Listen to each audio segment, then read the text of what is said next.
বসতে হবে। সামনে যারা আছেন, পিছনে হাজার হাজার আল্লাহর বান্দারা এখানে আছেন, সামনে যারা আছেন বসতে হবে। একেবারে 2-4-5 ঘন্টা অপেক্ষা করা লাগবে, বসতে হবে এমন তো না। যতক্ষণ বয়ান হয় মেহরবানি মেহরবানি একটু বসি ভাই, সাহাবাদের মতো করে একটু বিসর্জন দেই ভাই, একটু কুরবানি। বসি মেহরবানি, বসেন সবাই, যার যার জায়গায় বসে পড়ুন, মেহরবানি বসে পড়ুন। সামনে যারা আছেন সবাই বসে পড়ুন, বসি রাখবেন। আমাদেরকে দিক নির্দেশনা দেবেন। আগামীর বাংলাদেশ কেমন বাংলাদেশ চাই, আগামীর বাংলাদেশকে নিয়ে আমাদের কি ভাবনা হওয়া উচিত, জাতি কি সিদ্ধান্ত নিতে হবে, এ বিষয় নিয়ে জাতির প্রত্যেকটা মানুষের মধ্যেই ভাবনা। কথা বলেন ঠিক কিনা? আজকের এই জাতির আগামীর ভাবনা নিয়ে আমাদের করণীয় সিদ্ধান্তের বিষয়ে আমাদের দেশকে নিয়ে, জাতিকে নিয়ে যিনি ভাবেন, যিনি লড়েন, যিনি চলেন, যিনি নির্ঘুম দিন রাত কাটাচ্ছেন, আজকে সেই আল্লামা মামুনুল হক দামাত বারাকাতুহু আমাদের সামনে উপস্থিত, আমাদের সামনে গুরুত্বপূর্ণ বক্তব্য পেশ করবেন। হযরতকে নসিহত পেশ করার জন্য দরখাস্ত করছি এবং হযরতের নসিহত এবং দুয়ার মাধ্যমেই আজকের আমাদের মাহফিলের কার্যক্রম সমাপ্ত হবে ইনশাআল্লাহ। السلام عليكم ورحمة الله. إن الحمد لله نحمده ونستعينه ونستغفره ونؤمن به ونتوكل عليه ونشهد أن لا إله إلا الله وحده لا شريك له ونشهد أن سيدنا ومولانا محمدا عبده ورسوله صلى الله تعالى عليه وعلى آله وأصحابه وبارك وسلم تسليما كثيرا. أما بعد، فأعوذ بالله من الشيطان الرجيم. بسم الله الرحمن الرحيم. الذين إن مكناهم في الأرض أقاموا الصلاة وآتوا الزكاة وأمروا بالمعروف ونهوا عن المنكر ولله عاقبة الأمور. بارك الله لنا ولكم في القرآن العظيم ونفعنا وإياكم بالآيات والذكر الحكيم. اللهم صل على محمد وعلى آل محمد كما صليت على إبراهيم وعلى آل إبراهيم إنك حميد مجيد. اللهم بارك على محمد وعلى آل محمد كما باركت على إبراهيم وعلى آل إبراهيم إنك حميد مجيد. সম্মানিত সভাপতি, উপস্থিত হযরত উলামায়ে কেরাম, শ্রদ্ধাভাজন আমার বয়োজ্যেষ্ঠ মুরব্বী সাহেবান, সমবেত ইসলাম প্রিয়, কোরআন প্রেমিক, নবী প্রেমিক, তাওহীদি মুসলমান ভাই ও বন্ধুগণ, বিশেষ করে জামিয়াতুল মানহাল আল কওমিয়ার এই মাহফিলে উপস্থিত বিপুল পরিমাণ আমার তরুণ ছাত্র ও শ্রমিক জনতা, আল্লাহ পাক রব্বুল আলামিনের মেহেরবানি যে আল্লাহ রব্বুল আলামিন একটি সুন্দর আয়োজনে মুবারক দিনের মাহফিলে আমাদেরকে সমবেত হওয়ার তৌফিক দান করেছেন। আলহামদুলিল্লাহ। ঘড়ির কাঁটায় রাত 12টার সীমা অতিক্রম করেছে। এত দীর্ঘ রাতে আসলে মাহফিল করাটা, বিশেষ করে আবাসিক এলাকায়, এটা আরো বড় সমস্যা। কিন্তু আমরা নানা বাস্তবতার কারণে, নানা ধরনের জটিলতা, সংকট, সমস্যা, রাস্তাঘাটের যানজট ইত্যাদি সব কিছু মিলিয়ে অল্প কিছু সময় আমি আপনাদের সম্মুখে কথা বলবো, দেরি হয়ে গেছে এমনিতেই। এই দেশের জনগণের বড় একটা তাদের ব্যর্থতার জায়গাটা হলো এই যে কাদের হাতে দেশ জাতির ভবিষ্যৎ নিরাপদ, এই বুঝটুকু তারা বুঝতে পারল না। আর আমাদের ব্যর্থতার জায়গা আছে, আমরা বুঝাইতে পারলাম না। আমরা বুঝাইতে পারলাম না রে ভাই আপনাদেরকে। আমার আব্বাজান মরহুম শাইখুল হাদিস আল্লামা আজিজুল হক রহমতুল্লাহ আলাই, সবাই নাম শুনেছেন, অনেকেই দেখেছেন। তিনি জীবনের শেষ প্রান্তে এসে মাঝে মাঝে খুব আক্ষেপ করে একটা কথা বলতেন। উনি তো বয়ান করতেন, বাংলাদেশের একজন নক্ষত্রতুল্য একজন আলেম ছিলেন, শতবর্ষের শ্রেষ্ঠতম কর্মবীর, বহুমুখী দ্বীনের খেদমত তিনি করে গেছেন। তার সমকালীন সময়ে অনেকেই তার সমপর্যায়ের আলেম ছিলেন, কিন্তু খেদমতের দিক থেকে ইসলামের বহুমুখী খেদমত তার মতো এতটা আর কারো দ্বারা হয় নাই। এটা খুব দৃঢ়তার সাথেই বলা যায়। একদিকে সেই 50-এর দশকে, আজ থেকে প্রায় 70-75 বছর আগে বাংলা ভাষায় বুখারী শরীফের অনুবাদ করেছেন। এটা তার কালজয়ী অবদান এই জাতির উপর। প্রায় 60 থেকে 65 বছর হাদিসের দর্শ দিছেন। আর এরপরে সারা বাংলার আনাচে কানাচে মানুষের কাছে দ্বীনের দাওয়াত নিয়ে বিচরণ করেছেন। দ্বীনি আন্দোলন, ইসলামী রাষ্ট্র ব্যবস্থা প্রতিষ্ঠার জন্য জীবনের একটা দীর্ঘ সময় তিনি ব্যয় করেছেন। তো যাই হোক, এই সব কাজ করার পরে শেষ জীবনে দেখেছি উনি আক্ষেপ করে মাঝে মাঝে একটা ওয়াজ করতেন। বলতেন যে বাংলাদেশের মানুষ, আপনাদেরকে খালি আমরা ইসলামের ওয়াজ করে গেলাম, কিন্তু ইসলামটা যে আসলে কত সুন্দর, কত চমৎকার, এটা যে মানুষের জন্য কত কল্যাণকর, এটা দেখা যেতে পারলাম না, দেখা যেতে পারলাম না। ভাই, ওই বেদনা আমাদের ভিতরেও আছে, আমাদেরও একই কথা। ইসলাম যদি পরিপূর্ণভাবে আমরা অনুসরণ করতে পারতাম, পূর্ণভাবে যদি ইসলাম যদি আমরা কায়েম করতে পারতাম, তাহলে এই ইসলামের মধ্যে যে কত সুখ, কত শান্তি, কত আনন্দ, কত উন্নতি, কত সম্মান আর কত মর্যাদা ছিল, এটা আমরা বুঝি আর ছটফট করি। এই জাতিকে বুঝাইতে পারলাম না, এটাই হলো আমাদের দুঃখ। দেখেন, ইসলাম শুধু ওয়াজ করার জিনিস না, আর ইসলাম শুধু ওয়াজ শোনারও জিনিস না। ইসলাম হলো একটা প্র্যাকটিক্যাল জিনিস, বাস্তব জিনিস। যেটা বাস্তব জিনিস সেটা বলে বা শুনে বোঝানো যায় না। ধরেন রসগোল্লা, রসগোল্লা চিনেন? এখন রসগোল্লারে যদি কেউ ওয়াজ করে বুঝায় যে ভাই রসগোল্লা কি জিনিস, লম্বা লেকচার দিল যে এত বড় বড় সুন্দর সাদা সাদা দেখতে দেখা যায়, রসের মধ্যে ভাসমান থাকে, টইটম্বুর থাকে, দেখলেই জিভের মধ্যে পানি চলে আসে, খাইলে আপাদমস্তক সারা শরীরে মিষ্টি দিয়ে ভরে যায়। লম্বা ওয়াজ করা হলো, আপনি ওয়াজ শুনে রসগোল্লা কতটুকু বুঝছেন বলেন তো? ভাই, রসগোল্লা কি শুনে বোঝার জিনিস? আরেকজনে লেকচার, একজনে প্রবন্ধ লেখলো, রচনা লেখলো, রসগোল্লার রচনা, পরীক্ষায় আইসে রসগোল্লা রচনা লেখ। এখন যে 30 পৃষ্ঠার রসগোল্লা রচনা লেখছে, রসগোল্লা কেমনে বানায়, কত প্রকার, কোথায় কোথায় কি হয় না হয়, সব রকম। এই রচনা পড়ে রসগোল্লা বোঝা যাবে? রসগোল্লা ওয়াজ শুনেও বোঝা যায় না, রসগোল্লা রচনা পড়েও বোঝা যায় না। রসগোল্লা বুঝতে চাইলে এত লম্বা লেকচার আর এত বড় রচনার দরকার নাই। 20 টাকা 25 টাকা দিয়ে একটা রসগোল্লা কিনে খান, দেখবেন এর চেয়ে ভালো বুঝবেন। কথা বলেন ঠিক কিনা? যেই জিনিস বাস্তব জিনিস, সেটা কোনোদিন কথা বলে, কথা লেখা দিয়ে বোঝানো যায় না। সেটা বুঝাইতে গেলে অনেক জটিলতার সৃষ্টি হয়। একটা গল্প আছে, এক ছাত্র কোরআনের হাফেজ হয়েছে। এখন কোরআনের হাফেজ যখন হয় বাচ্চারা, তো বাপ মা তো অনেক খুশি হয়, বিশাল খুশির ব্যাপার। তো এই বাচ্চার মা তার খুশিতে সে এখন বাচ্চাকে বলছে তোর হুজুরের দাওয়াত দিয়ে নিয়ে হুজুরের দাওয়াত খাও।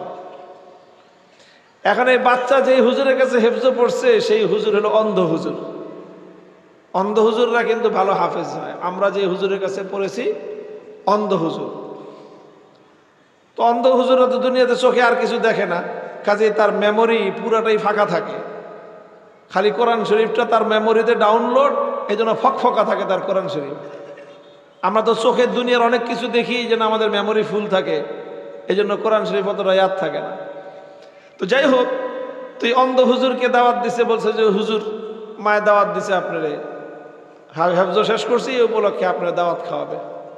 আচ্ছা ঠিক আছে চল। তো তোর মায় কি পাকাইছে, কি খাওয়াইবে? তো এই যে বাচ্চাতে সব কিছু কিছু স্পেশাল কি পাকাইছে?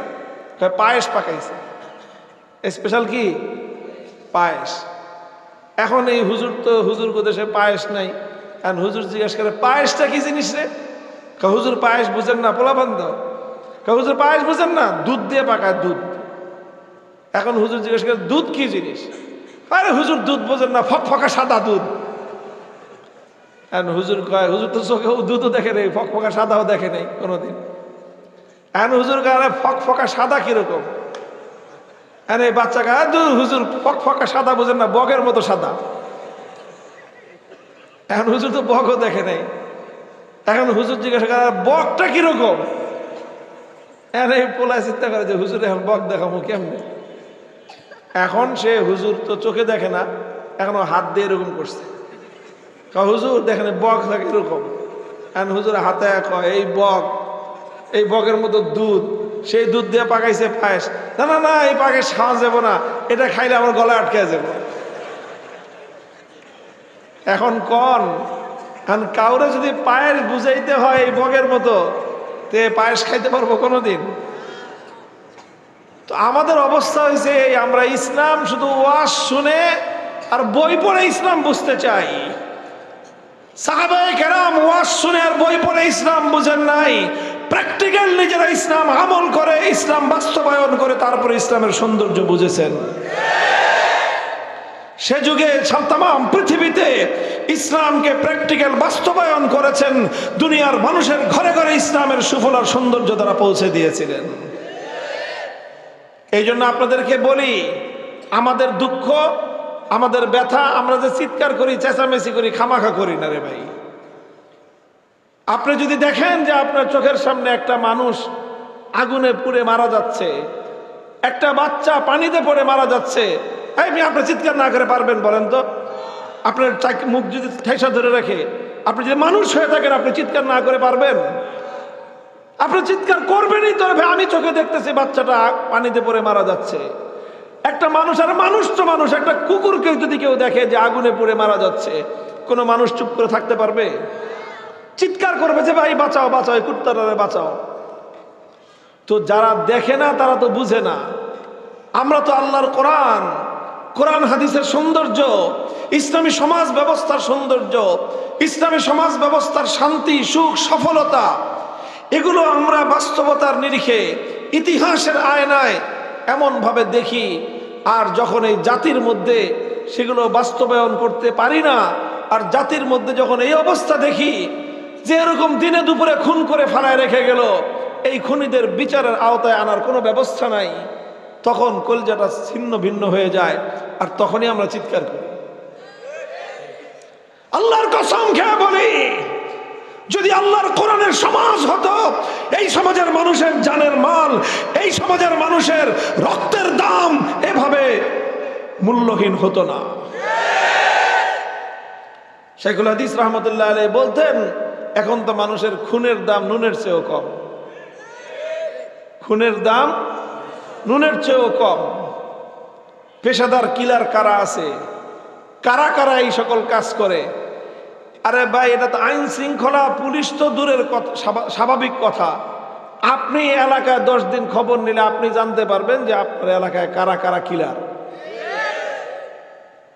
জানে, কিন্তু এদেরকে ধরা ছোঁয়ার কেউ নাই। কে ধরবে? কে করবে এই সমাজকে মুক্ত? আপনি অন্যায়ের বিরুদ্ধে কথা বলবেন, আপনি দেশকে ভালোবাসবেন, আপনি জাতিকে ভালোবাসবেন, আপনি আরেকজন গডফাদারের ক্ষমতার পথে আপনি কাটা হয়ে দাঁড়াবেন, ওই কিলার ভাড়া করে আপনার ফুটা করে দিবে, শেষ। কারণ ওই যে পুলিশের ওসিও ওই গডফাদারের আন্ডারে চাকরি করে, করবে কি পুলিশের ওসি, করবে কি? কি দেব, দোষ দিব কাকে? টোটাল সিস্টেম বদলে ফেলতে হবে, খোল নলচা পরিবর্তন করে ফেলতে হবে ইনশাআল্লাহ। এবারের আমাদের চেষ্টা শুধুমাত্র আর কিছু নয়, গোটা সমাজ ব্যবস্থা আমূল পরিবর্তন করতে চাই।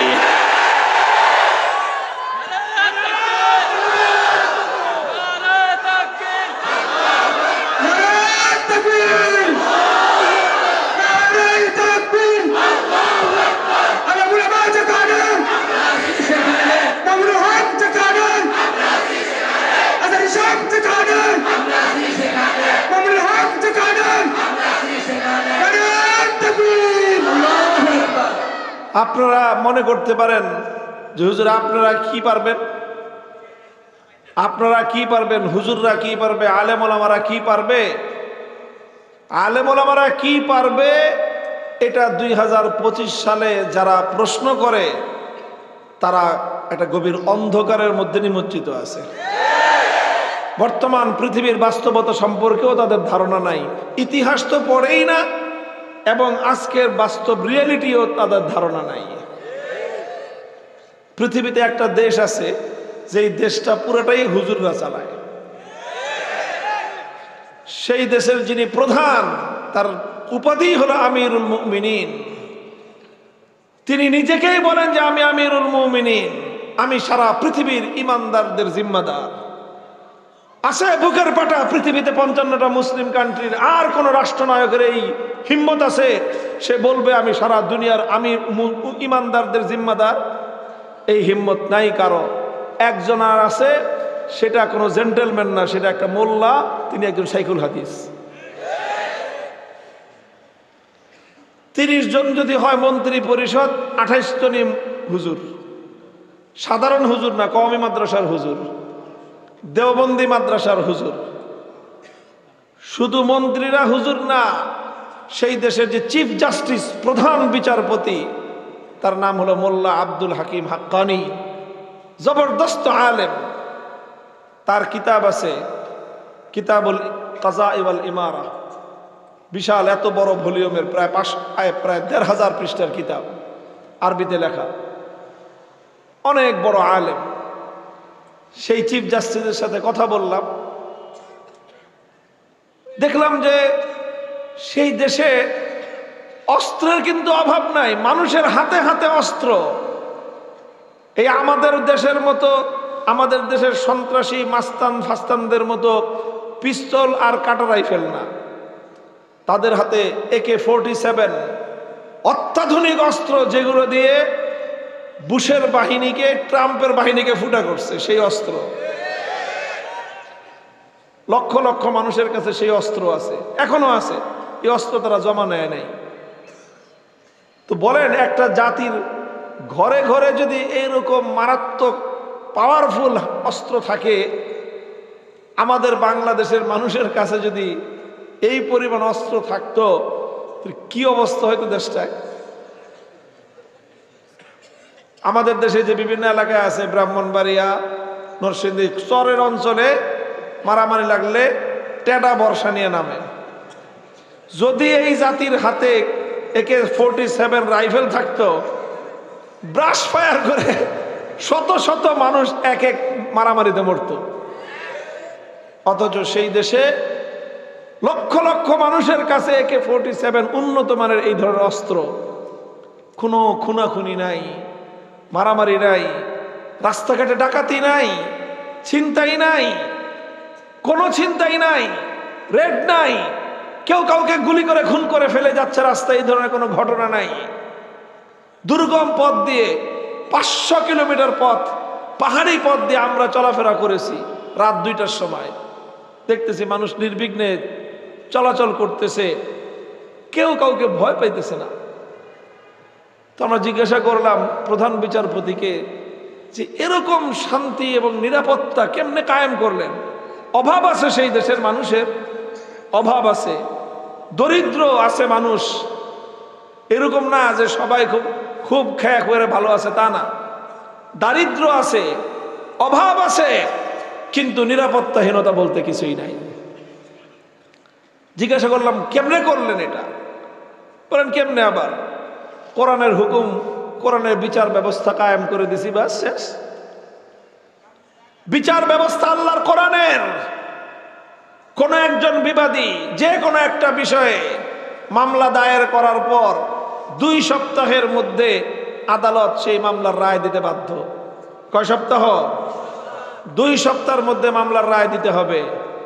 যদি 2 সপ্তাহের মধ্যে মামলার রায় দিতে না পারে, তাহলে আদালত নিজেই উচ্চ আদালতের কাছে আপিল করবে যে আমার আরো 1 সপ্তাহ দরকার, দয়া করে আমার আরেকটা সপ্তাহ সময় দেন।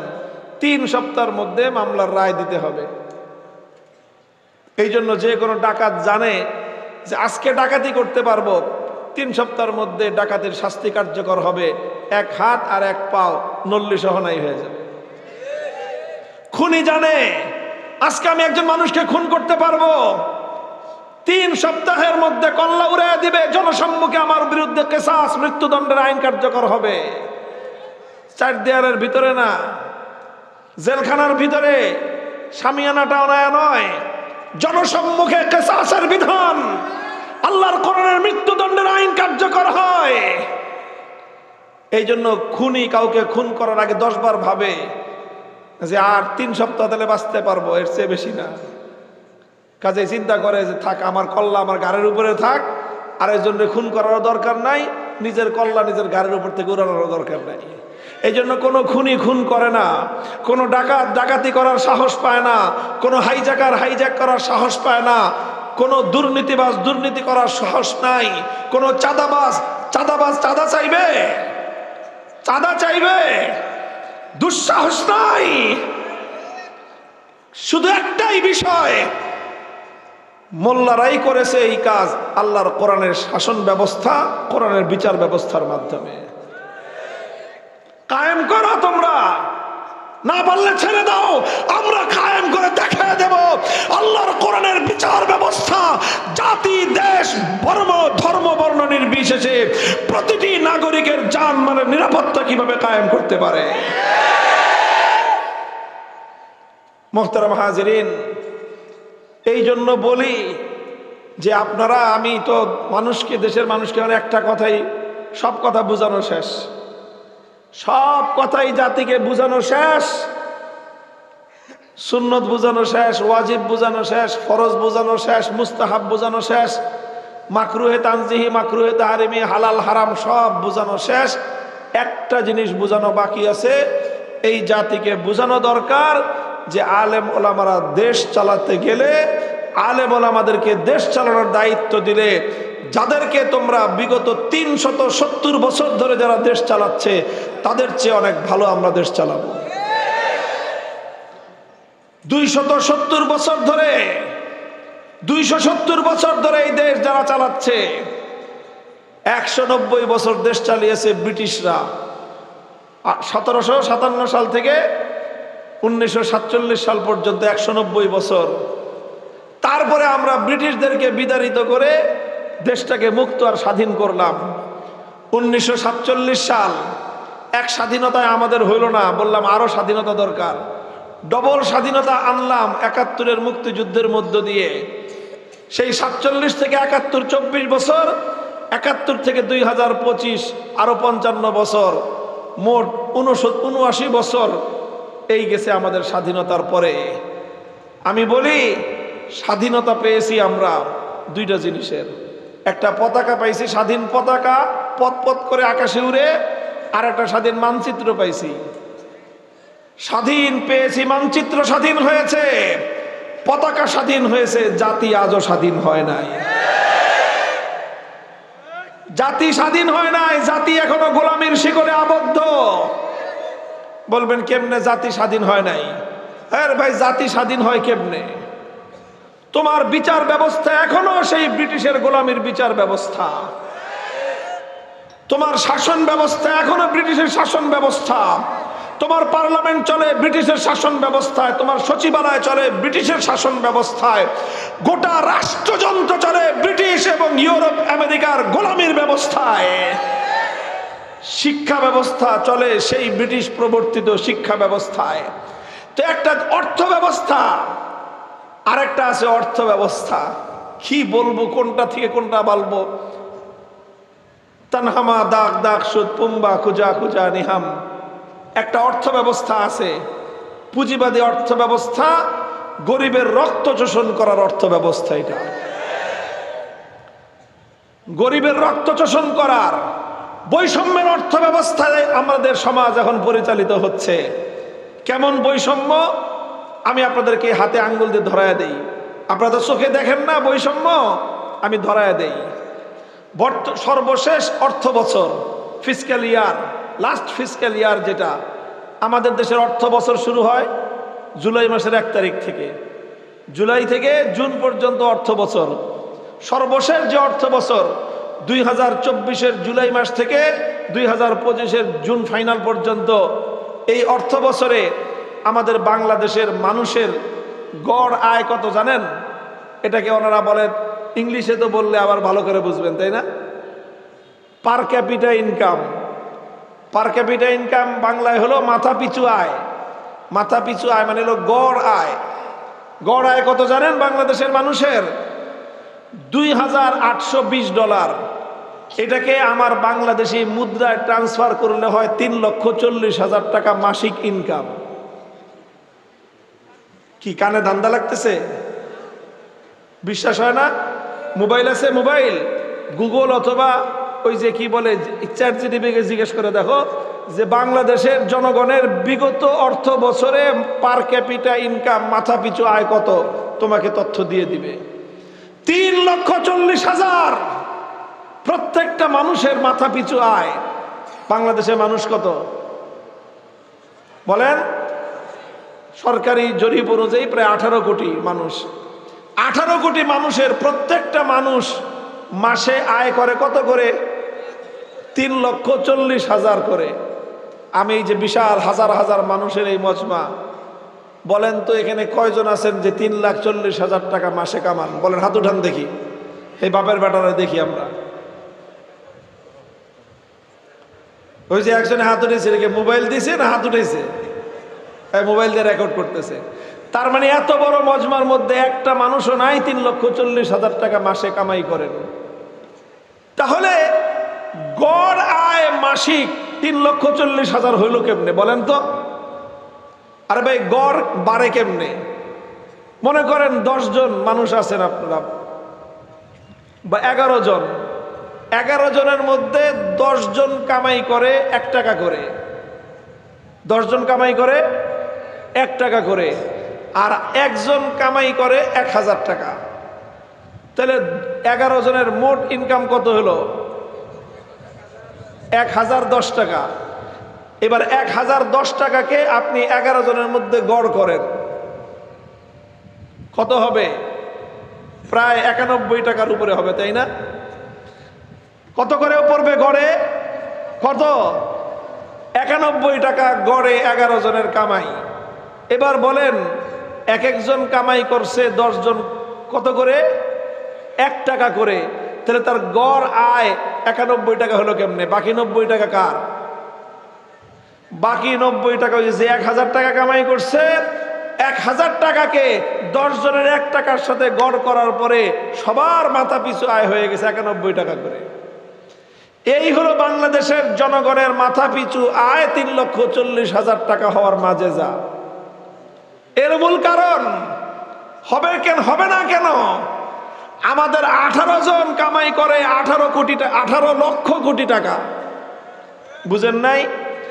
বাংলাদেশের বিগত দিনে এক সরকার গেলে আরেক সরকার তার দুর্নীতির ফিরিস্তি দেয়।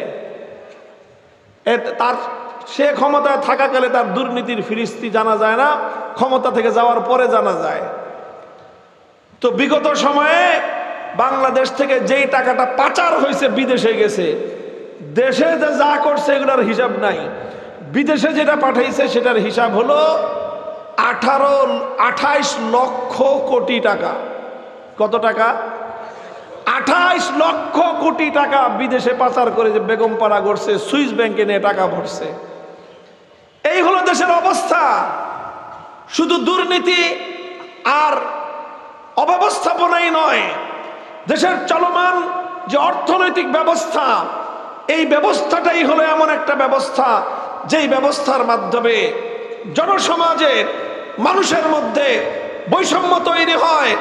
অল্প কিছু মানুষ গোটা দেশের সকল সম্পদের মালিক হয়, আর মাস পিপল, ব্যাপক জনসাধারণ দারিদ্র্য সীমার নিচে বসবাস করে। এই জন্য আমাদের দেশের সাধারণ মানুষের ইনকাম গড় কত? সাধারণ প্র্যাকটিক্যালি হিসাব করলে দেখা যাবে 15 থেকে 20 হাজার টাকা করে কামাই করে দেশের 50 থেকে 60 ভাগ মানুষ, আর 20 থেকে 30 হাজার টাকা কামাই করে আরো 10% মানুষ, আর 30 হাজার টাকার উপরে কামাই করে আর অল্প কিছু মানুষ। 99% মানুষ 40 হাজার 50 হাজার টাকার নিচে কামাই করে, আর 1% মানুষ হাজার হাজার কোটি টাকা কামাই করে। এই জন্যই পার ক্যাপিটা ইনকাম, তুমি কামাই করছো 15,000 টাকা আর তোমার গড় ইনকাম হলো 3,40,000, তোমার বাকি 3,25,000 গেল কই? সব কিছু ভুরিওয়ালার পেটের ভিতরে। আমরা বলি আল্লাহর কোরআনের অর্থ ব্যবস্থা বাস্তবায়ন করো। ইসলামের অর্থ ব্যবস্থার প্রধান 2 সূত্র, একটা কোরআনের মধ্যে বর্ণিত হয়েছে, আরেকটা আমার নবীজির হাদিসের মধ্যে বর্ণিত হয়েছে। আল কোরআন বলেছে ইসলামী অর্থ ব্যবস্থার প্রধান মূলনীতি হলো কাইলা ইয়াকুনা দুরাতাম বাইনাল আগনিয়াই মিনকুম, যে এমন কোন অর্থ ব্যবস্থা সমাজে চলতে পারে না যে অর্থ ব্যবস্থার মাধ্যমে সমাজের সম্পদ অল্প একটা কিছু শ্রেণীর বিশেষের কাছে, গুটি কয়েক মানুষের কাছে কুক্ষিগত হয়ে পড়ে। এমন কোন অর্থ ব্যবস্থা ইসলাম সমর্থন করে না। আল্লাহর পয়গম্বর বলেছেন তুখাযু মিন আগনিয়াইহিম ওয়া তুরাদ্দু আলা ফুকারাইহিম। ইসলামী অর্থ ব্যবস্থার মূল কথা হলো এই, ধনী আর দরিদ্রের মধ্যে আকাশ পাতাল ব্যবধান থাকতে পারবে না। হ্যাঁ, কিছুটা ব্যবধান থাকবে, কিছুটা ব্যবধান থাকবে। আসমান জমিনের যেই ব্যবধান, একজনে কামাবে 15,000 টাকা, আরেকজন কামাবে 15,000 কোটি টাকা, ইসলাম এই ধরনের অর্থ ব্যবস্থাকে কশিনকালেও সমাজে বাস্তবায়িত হতে দেয় না। ওয়াজ করে লাভ হবে কি? এগুলো ওয়াজ করার জিনিস? এগুলো ওয়াজ করার জিনিস? এগুলো অর্থ মন্ত্রণালয়ের দায়িত্ব কাঁধে নিয়ে বড়লোকদের পেট পাড়া দিয়ে ওদের কাছ থেকে পয়সা বের করে গরিবের হাতে, গরিবের ঘরে ঘরে পৌঁছে দেওয়ার জিনিস। দায়িত্ব দিবেন না আমাদেরকে? মুহতারাম হাজিরিন, কথা লম্বা বলবো না, একটা কথা বললাম আপনাদেরকে। একটাই এজেন্ডা আমার একটাই এজেন্ডা। অনেকে আমাদের অনেক ভূমিকা নিয়ে প্রশ্ন করে।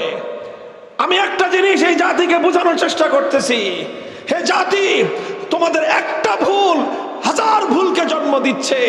সেই ভুলটা হলো তোমরা আলেম সমাজের নেতৃত্বের উপর আস্থা রাখতে পারতেছো না।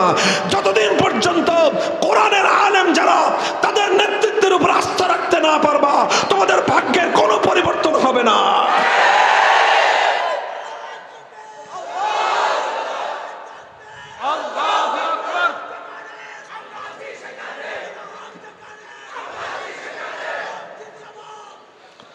আমি তো দায়িত্ব নিয়ে বললাম, চ্যালেঞ্জ করে বললাম, কোরআনের বিচার ব্যবস্থা কায়েম করো, কোরআনের অর্থ ব্যবস্থা কায়েম করো। এই জাতীয় কিলার, খুনি যারা জনগণের জানমালের নিরাপত্তা বিঘ্নিত করে, কোন খুনি দেশে নিরাপদ ভাবে খুন করে পার পাবে না ইনশাল্লাহ। একটা তো খুন করে কিলাররা, আর খুন করাই হলো আরেকটা শ্রেণী থাকে যারা এদেরকে প্রশ্রয় দেয়, এদেরকে কন্ট্যাক্ট করে, আর এরা বিপদে পড়ে গেলে ওই বড় ভাই এসে এদেরকে উদ্ধার করে। সমাজে বর্তমানে যে রাজনৈতিক বন্দোবস্ত আছে ভাই, ওয়াজ এগুলির আপনাদের কাছে মনে হয় ওয়াজ মনে হইতেছে না? না, আপনাদের কাছে ওয়াজ মনে হয় শুধু ওই যে যা আছে। আমি কিছু কথাবার্তা বললাম গতানুগতিক। আমি তো শুরুতেই বলছি মানুষের প্রয়োজন এখন এটার প্রয়োজন। সমাজের অসঙ্গতি, সমাজের সমস্যা কোথায় সেই সমস্যার জায়গা চিহ্নিত করে দেই। আজ আমাদের সমাজের মূল সমস্যার গোড়াটা হলো সমাজের রাজনৈতিক বন্দোবস্ত। এই জন্যই হুজুরদেরকে রাজনীতি নিয়ে কথাবার্তা বলতে গেলেই এই সমাজের মধ্যে যারা দুর্নীতিবাজ, সমাজের যারা ধ্বংসকারী, গোটা সমাজটাকে যারা জাহান্নামে পরিণত করেছে, ওরা এসে হুজুরদের কণ্ঠরোধ করতে চায়, করে যে হুজুর ওয়াজ করেন, রাজনীতি করবেন না। আয় দিকে আমার কাছে আয়, আচ্ছা বলো দেখি, সাহস থাকলে এসে বলো আমাদের সামনে এসে যে ওয়াজ করেন, ওয়াজ করে কয় রাজনীতি করে কয়, বুঝাই দিব তোদেরকে। আরে ভাই, ওয়াজ তো সেটাকেই বলা হয় যেখানে সমস্যা, সেই সমস্যা জাতিকে আইডেন্টিফাই করে দেওয়ার নামই হলো ওয়াজ। সমস্যা এক জায়গায়, ফোড়া হয়েছে এক জায়গায়, টিউমার হয়েছে এক জায়গায়, ক্যান্সার এক জায়গায়, ডাক্তার তেল মালিশ করে, মলম মালিশ করে আরেক জায়গায়, এটার নাম ডাক্তার? আরে ভাই, ডাক্তার যখন অপারেশন যখন করবে, তো ডাক্তারকে তো অপারেশন ওই জায়গাতেই করতে হবে যেখানে তার রোগ আছে, যেখানে তার টিউমার, যেখানে তার বিষ ফোড়া অপারেশন করতে গেলে তো ব্যথা লাগবেই। তার শরীরের মধ্যে পুষ জমছে, বিষাক্ত জার্ম হয়েছে, এখন এখানে যদি আমি অপারেশন করতে যাই তোমার ব্যথা লাগবে না? ব্যথা লাগলে তো রুগী ফাল পারবে না রুগী। রুগীর লাফালাফি দেখে যদি ডাক্তার ডরায়, এই ডাক্তার কোনোদিন ডাক্তার হওয়ারই যোগ্য না। সমাজের সমস্যা যেই জায়গায়, ওই জায়গায় কথা বললে যাদের সমস্যা ওরা ফাল পারবেই। ওদের লাফালাফি দেখে যেসব হুজুররা ডরায়, ওইসব হুজুররাও আসলে ভালো হুজুর হওয়ার যোগ্য না। সমাজের সমস্যা কথা আমি বললাম, আমি বলি আপনারা আমার কথাগুলি বাস্তবতার সাথে একটু মিলিয়ে দেখেন। এই সমাজের যত অপরাধ, যত ধরনের অন্যায় অপকর্ম সমাজে চলতেছে, তার সব কিছুর মূলে, সব কিছুর গোড়ায় হলো বর্তমান রাজনৈতিক ব্যবস্থা। মাদকের ছড়াছড়ি, সমস্যা রাজনীতিতে। কিশোর গ্যাং, সমস্যা রাজনীতিতে। সন্ত্রাস, সমস্যা রাজনীতিতে।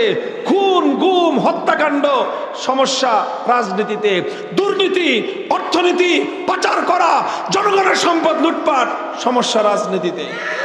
সব সমস্যা রাজনীতিতে।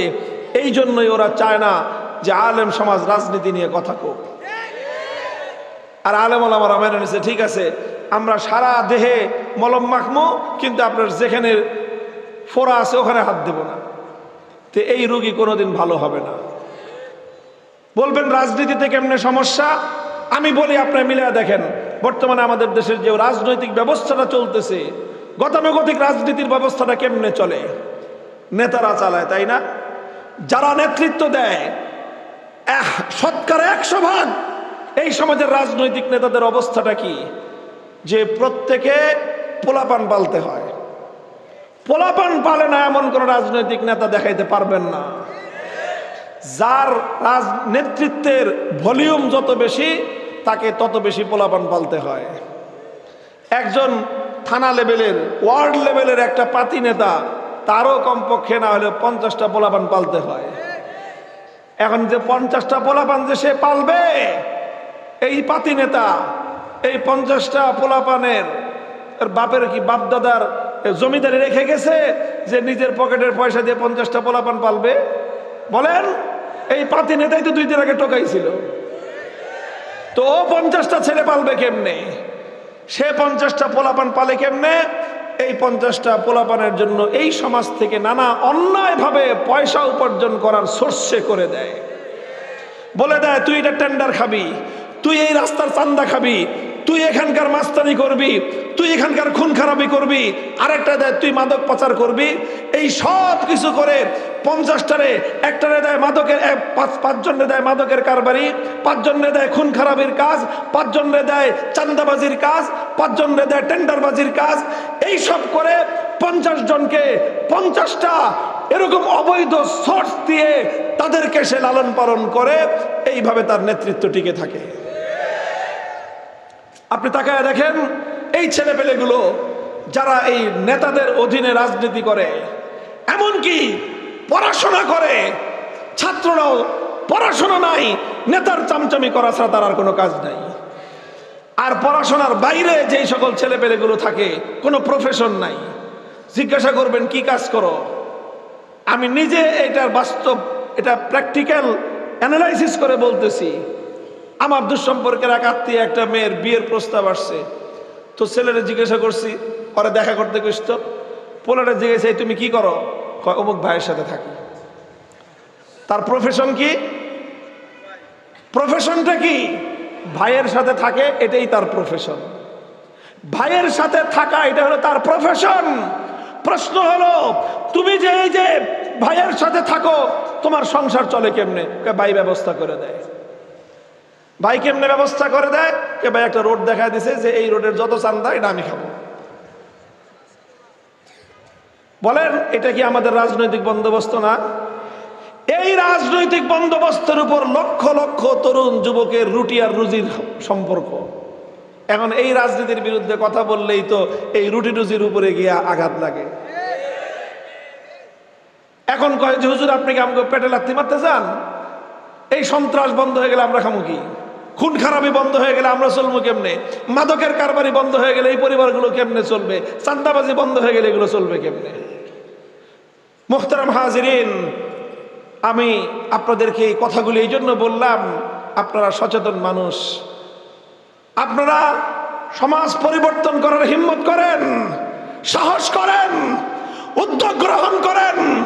ইনশাআল্লাহ আমরা আল্লাহর কোরআনকে সাক্ষী রেখে, কোরআনের উপর আস্থা রেখে আলেম সমাজের পক্ষ থেকে দায়িত্ব নিয়ে আমরা কথা বলতে পারি যে যদি আমরা বিচার ব্যবস্থায় প্রকৃত সংস্কার আনতে পারি, কোরআনের বিচার ব্যবস্থা কায়েম করতে পারি, সমাজ থেকে অন্যায়, অবিচার, খুন খারাপি ইনশাআল্লাহ অল্প দিনেই এমন ভাবে বিদায় নেবে জাদুঘরেও খুঁজে পাবেন না। কোরআনের অর্থনৈতিক ব্যবস্থা বাস্তবায়ন করেন, ইনশাআল্লাহ সমাজ এবং দেশ হয়তো অনেক বড়লোক না হতে পারে, কিন্তু সমাজের মধ্যে অর্থনৈতিক বৈষম্য থাকবে না। ইনশাআল্লাহ সমাজের মধ্যে যদি ইসলামী রাজনৈতিক বন্দোবস্ত কায়েম হয়, তাহলে এই সমাজে বেকার পালন করবার এই ভাই ভাই বড় ভাইদের রাজনীতির এই পরিবেশ সমাজে থাকবে না। আল্লাহ পাক রব্বুল ইজ্জত আমাদেরকে বুঝবার তৌফিক দান করেন। এই জন্য ইসলাম, কোরআন বলেছে আমি যদি ইমানদারদেরকে ক্ষমতা দেই তাহলে তারা কি করবে? কোরআনের সূরাতুল হজ্জের 41 নম্বর আয়াত আমি তেলাওয়াত করেছিলাম। আল্লাহ বলেছেন আমি ইমানদারদেরকে ক্ষমতা দিলে সর্বপ্রথম তারা নামাজ কায়েম করবে, তারপরে যাকাত বাস্তবায়ন করবে, তারপরে সমাজে সৎ কাজের আদেশ জারি করবে, আর সমাজে অসৎ কাজে নিষেধাজ্ঞা জারি করবে। এই কাজগুলোর মাধ্যমে এই যে মৌলিক বুনিয়াদ, ইনশাআল্লাহ সুম্মা ইনশাআল্লাহ বাংলাদেশ আজ বিশ্বের কাছে একটা বিষয়ে রোল মডেল। কয় বিষয়ে? উন্নয়নের রোল মডেল বাংলাদেশ না, এটা ধোঁকাবাজির কথা, ভাওতাবাজির কথা। বাংলাদেশ উন্নয়নের রোল মডেল হতে পারে নাই, তবে বাংলাদেশ একটা জিনিসের রোল মডেল বিশ্বের জন্য হয়েছে, সেটা হলো বাংলাদেশের তরুণ, যুবক, ছাত্র জনতা, শ্রমিক জনতা, তারা একটা বিষয়ে রোল মডেল হয়েছে, সেটা হলো অন্যায়ের বিরুদ্ধে, ফ্যাসিবাদের বিরুদ্ধে, জুলুমতন্ত্রের বিরুদ্ধে তারা যুদ্ধ করার, লড়াই করে জুলুমকে এবং জুলুমতন্ত্রকে উৎখাত করার ক্ষেত্রে বাংলার যুবকরা বিশ্ব দরবারে রোল মডেল হয়েছে।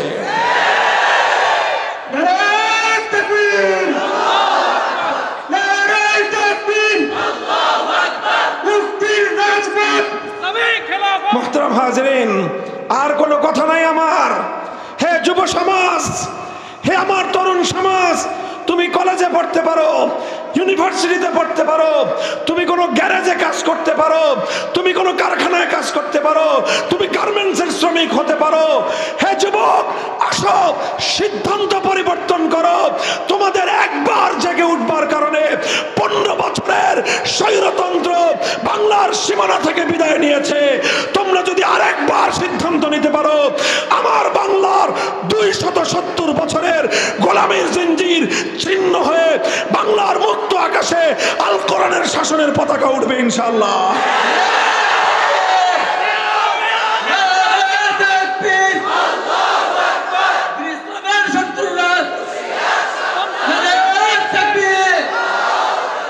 আল্লাহ পাক রব্বুল আলামিন আমাদেরকে তৌফিক দান করেন। কথাগুলো আমি বললাম ইতস্তত বিক্ষিপ্ত কথা, আমি শুরুতেই বলেছি আসলে হৃদয়টা চূর্ণ বিচূর্ণ। আমরা এখন সকলেই একটু দোয়া করব। আমাদের ভাই শরীফ ওসমান হাদি আমাকে আলেম ওলামাদেরকে অত্যধিক মহব্বত করেছে, আমি নিজে তার চাক্ষুষ প্রমাণ দেখেছি। আমি যখন কারাবন্দী ছিলাম আমার জন্য সে তার আবেগ মাখা কণ্ঠে অনেক কথা বলেছে। আলেম ওলামাদের প্রতি তার গভীর শ্রদ্ধা এবং মমতা আছে। তার বাবাও একজন আলেম, তার ভাই একজন আলেম, সেও আলেম পরিবার থেকে উঠে এসেছে। এই জন্য আধিপত্যবাদের বিরুদ্ধে সে কথা বলে। বাংলাদেশটাকে ইসলামের পথে অগ্রসর হয়ে যাক তার একটা কণ্ঠস্বর ছিল এই যুবক। এই জন্যই তার উপরে এই আঘাত এসেছে। আমাদের সকলের দায়িত্ব হলো আমরা তার জন্য দোয়া করি। আমাদের হাতে আর কিছু করার নাই, আল্লাহর কাছে দোয়া করি। করার ক্ষমতা যার আছে তিনি যেন এই জাতির উপর মেহেরবানি করে এই সম্ভাবনাময় তরুণ যুবককে তিনি যেন সৎ হায়াত নেক হায়াত দান করেন। তাকে যেন আল্লাহ পাক পরিপূর্ণ সুস্থ করে। এই বসে নাই, এই কেউ উঠবে না, ছাত্ররা বসে, সবাই বসে। আমরা তার জন্য দোয়া করব। এই জন্য সকলে সূরাতুশ শিফা, কি নাম বললাম? সূরাতুশ শিফা কোনটা? সূরাতুল ফাতিহার অপর নাম কি? সূরাতুশ শিফা। শিফা মানে রোগ মুক্তি, শিফা মানে কি? রোগ মুক্তির সূরা হলো সূরাতুল ফাতিহা। এই সূরাতুশ শিফা আমরা তেলাওয়াত করব আল্লাহর কাছে এই নিয়তে, আল্লাহ যেন এই সূরাতুশ শিফার বরকতে আমাদের ভাই শরীফ ওসমান হাদিকে যেন আল্লাহ পাক পরিপূর্ণ দ্রুত সুস্থতা দান করেন। সবাই বসেন, এই কেন দাঁড়ায় রে, বসো। সূরাতুশ শিফা পড়েন। আউযু বিল্লাহি মিনাশ শাইতানির রাজীম, বিসমিল্লাহির রহমানির রহিম, আলহামদুলিল্লাহি রাব্বিল আলামিন, আর রহমানির রহিম, মালিকি ইয়াউমিদ্দিন, ইয়্যাকা না'বুদু ওয়া ইয়্যাকা নাস্তাঈন, ইহদিনাস সিরাতাল মুস্তাকিম, সিরাতাল্লাযীনা আন'আমতা আলাইহিম গায়রিল মাগদুবি আলাইহিম ওয়ালাদ-দাল্লিন, আমিন। সুবহানাল্লাহি ওয়া বিহামদিহি, সুবহানাল্লাহিল আযীম। আল্লাহুম্মা সাল্লি আলা মুহাম্মাদ ওয়া আলা আলি মুহাম্মাদ কামা সাল্লাইতা আলা ইব্রাহিম ওয়া আলা আলি ইব্রাহিম ইন্নাকা হামিদুম মাজিদ। ইয়া হাইয়্যু ইয়া কাইয়্যুম বিরহমাতিকা নাস্তাগীস, ইয়া হাইয়্যু ইয়া কাইয়্যুম বিরহমাতিকা নাস্তাগীস, ইয়া হাইয়্যু ইয়া কাইয়্যুম বিরহমাতিকা নাস্তাগীস। আসলিহ লানা শা'নানা কুল্লাহ ওয়ালা তাকিলনা ইলা আনফুসিনা তারফাতা আইন। ইলাহুল আলামিন, রব্বুল আলামিন, রাত গভীর হয়ে গিয়েছে আল্লাহ, আমরা আপনার গুনাহগার বান্দারা দীর্ঘ সময় আপনার দ্বীনের কথাগুলো আলোচনা করে বুজুর্গানে দ্বীন দেশ বিদেশের আলেম ওলামাদের কথা শুনে কথা আলোচনার শেষ পর্যায়ে আমরা আপনার শাহী দরবারে ভিক্ষার হাত প্রসার করে দিয়েছি। মাবুদ, আয় আল্লাহ, আমাদের হাতগুলোকে আপনি কবুল এবং মঞ্জুর ফরমান। আয় আল্লাহ, মাহফিলে অনেক আয় আল্লাহ বেগুনাহ মাসুম বাচ্চা আছে, অনেক সাদা দাড়িওয়ালা আপনার পেয়ারা বান্দা আছে। আয় আল্লাহ, আপনার অনেক মকবুল বুজুর্গ বান্দা রয়েছে। আল্লাহ, যার হাত আপনার পছন্দ হয় আয় আল্লাহ তার সাথে আমাদের হাতগুলোকেও কবুল ফরমান। ইলাহুল আলামিন, রব্বুল আলামিন, আয় আল্লাহ, জামিয়াতুল মানহালকে আপনি কবুল ফরমান। তালিম, তরবিয়ত, তামির, মালিয়াত সব দিক থেকে আল্লাহ তারাক্কি এবং উন্নতি দান করুন। সমস্ত হাজাতগুলোকে গায়েবের খাজানা থেকে পুরা করে দিন। আল্লাহ, আগামীর বাংলাদেশের জন্য, জাতির জন্য, উম্মার জন্য আল্লাহ যেই ধরনের ব্যক্তি প্রয়োজন, যেই ধরনের যোগ্যতা সম্পন্ন লোক দরকার আল্লাহ, এই জামিয়াকে সেই যোগ্য ব্যক্তি গঠনের কারখানা হিসেবে আপনি কবুল ফরমান। আল্লাহ, জামিয়ার প্রতিষ্ঠাতা পরিচালক আমাদের ভাই কিফায়াতুল্লাহ আজহারি হাফিজাহুল্লাহকে আপনি আল্লাহ নেক আমলের তৌফিক আরো বৃদ্ধি করে দেন। সহি সালামতের সাথে দীর্ঘ নেক হায়াত নসিব ফরমান। ইলাহুল আলামিন, রব্বুল আলামিন, আল্লাহ এই জাতির উপর রহম করুন, উম্মতের উপর রহম করুন। আয় আল্লাহ, আমাদের ছোট্ট একটা দেশ, আপনার হাবিবের 18 কোটি উম্মত এই দেশে বসবাস করে। আল্লাহ, এই উম্মতকে আল্লাহ ধ্বংস করার জন্য, তাদের ঈমান এবং আমলকে নষ্ট করার জন্য চারিদিক থেকে ষড়যন্ত্রের জাল বিস্তার করা হয়েছে। আল্লাহ, সমস্ত ষড়যন্ত্রের জালগুলোকে আপনি ছিন্ন করে দিন। আয় আল্লাহ, এই মাটির প্রতি ইঞ্চি মাটিকে ইসলামের ঘাঁটি হিসাবে কবুল ফরমান। আয় আল্লাহ, আমাদের পূর্বপুরুষগণ অনেক ঘাম ঝরিয়েছেন, অশ্রু দিয়েছেন, এ মাটির জন্য তারা রক্ত দিয়েছেন। 270 বছরের বঞ্চনার ইতিহাস। ইলাহাল আলামিন, রব্বুল আলামিন, আয় আল্লাহ, এ জাতির ভাগ্য খুলে দেন, তাদেরকে কোরআনের শাসনের দ্বারা শাসিত হওয়ার তৌফিক দান ফরমান। উলামায়ে কেরামের নেতৃত্ব কায়েম করে দিন। উলামায়ে কেরামকে সেই হিম্মত দান করুন, সাধারণ মানুষকে আলেম ওলামাদের সহযোগিতা করার মতো হিম্মত, তৌফিক এবং ঈমানি জজবা দান ফরমান।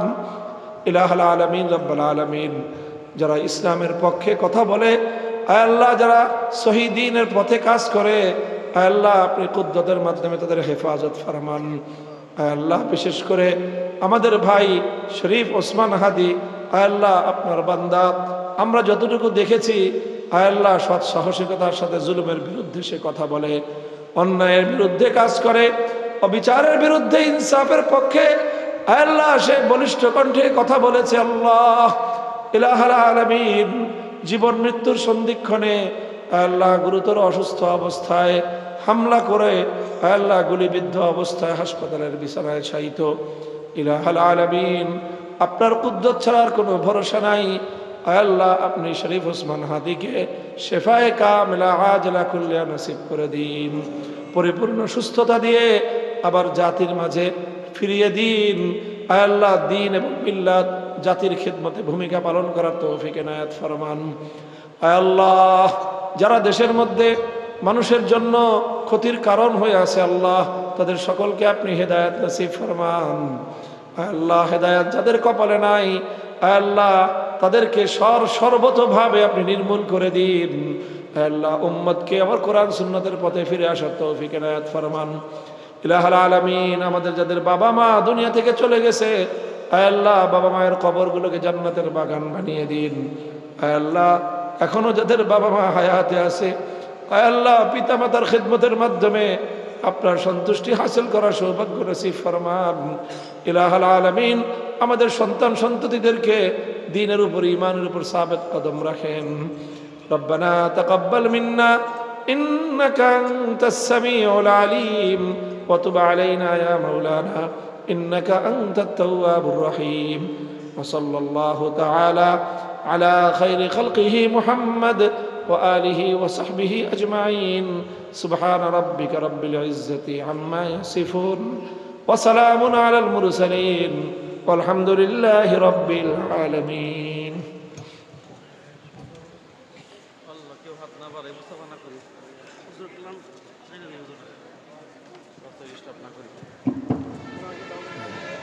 সবাইকে অনেক অনেক কৃতজ্ঞতা জানাচ্ছি।